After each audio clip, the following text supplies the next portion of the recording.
A pleasant morning to one and all. I welcome you all to our Pharma's GPAT Academy. Today, here we are going to discuss about amino acids and proteins and another important topic, that is high throughput screening. In the present topics, in the present presentation, we are mainly going to discuss about amino acids, proteins, and what do you mean by high throughput screening. The first topic in this presentation will be regarding amino acids and proteins. Well, coming to amino acids. What are amino acids? Amino acids are carboxylic acids having an amine group. As the name itself indicates, that amino acids, it consists of an amine group and acid group. That is, amino acids are carboxylic acids having an amino group. The naturally occurring prevalent amino acids are alpha amino acids. These are the carboxylic acids where amino functional group is present at alpha carbon. Okay. Mainly these are the amino functional group is present at alpha carbon.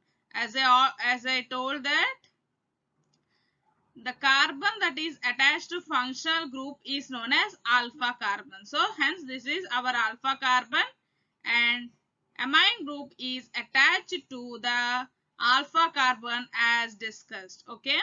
In general, all the amino acids have an amine group and a carboxylic acid group and a hydrogen atom attached to the carbon along with an side chain. Okay.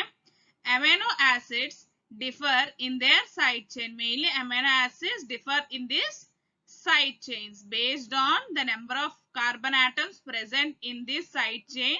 These amino acids are given different names. Only the R group varies in all the amino acids. This all presentation, this as we can take this entire moiety as a parent atom, and the substitution of this R group by various side chains of aliphatic or aromatic carbon atoms results in the formation of various amino acids.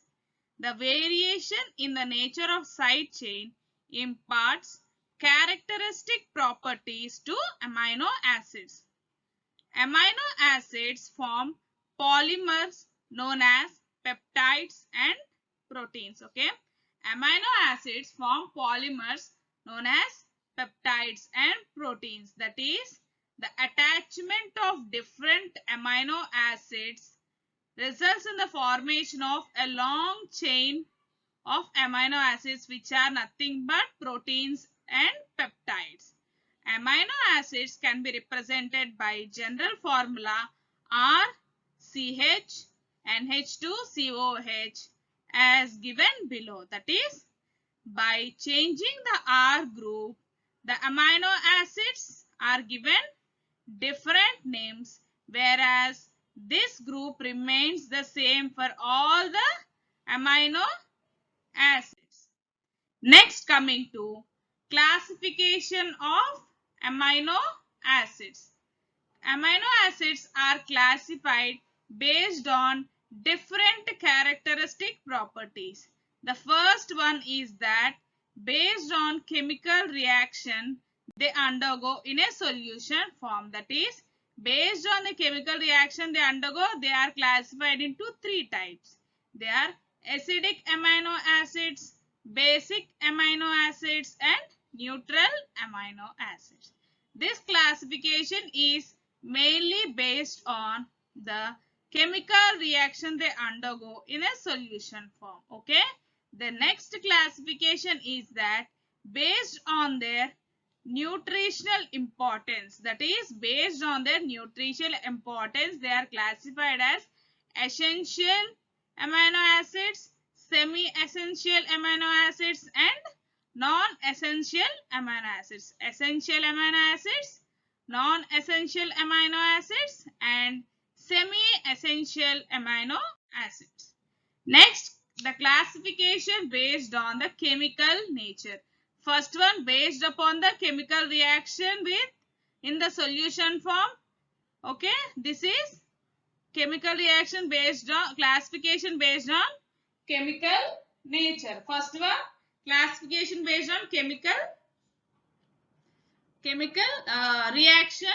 Second classification is based on nutritional importance, and the third classification is based on the chemical nature. First one is acidic amino acids. What are the first classification on the chemical nature is acidic amino acids. What are these acidic amino acids? These acidic amino acids contain the amino acids contained in the side chain a carboxylic or carboxamide group. Okay, these amino acids contains carboxylic or carboxamide group in their side chain. Examples of acidic amino acids are aspartic acid, glutamic acid, glutamine, and asparagine. These are all the examples of acidic amino acids which contains a carboxylic group attached to the side chain, that is R group, which is dealt in previous slide. Next, coming to basic amino acid. As the name itself indicates, this basic amino acids contains an amide or imidazole ring in their side chain. Okay, acidic amino acids contains carboxylic acids in the side chain. The basic amino acids contain amino groups in their side chain. Examples of this basic amino acids are arginine, lysine, hydroxylamine, and histidine. Next, coming to neutral amino acids. These are the largest number of amino acids belong to neutral amino acids. Okay, the largest number of amino acids belongs to neutral amino acids. Next, coming to the classification based on nutrition importance. Okay, based on the nutritional importance, these are classified as discussed earlier, essential amino acids, semi-essential amino acids, and non-essential amino acids. These are detailedly discussed here. Now, well, coming to the first one, what are essential amino acids? The amino acids that are not synthesized by blood and are required to take externally through diet are termed as essential amino acids. Okay, these are not synthesized at body, hence should be taken through diet.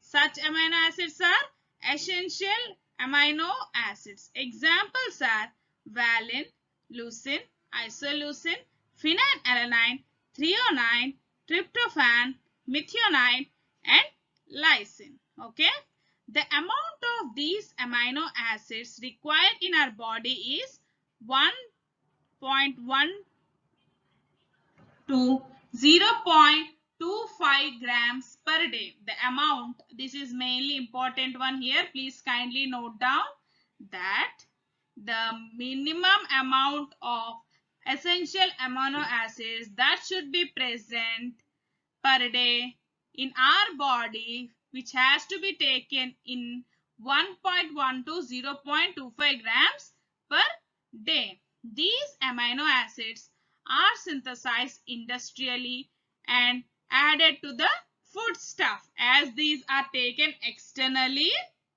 by external sources, these are prepared by various industries and are supplied as foodstuff.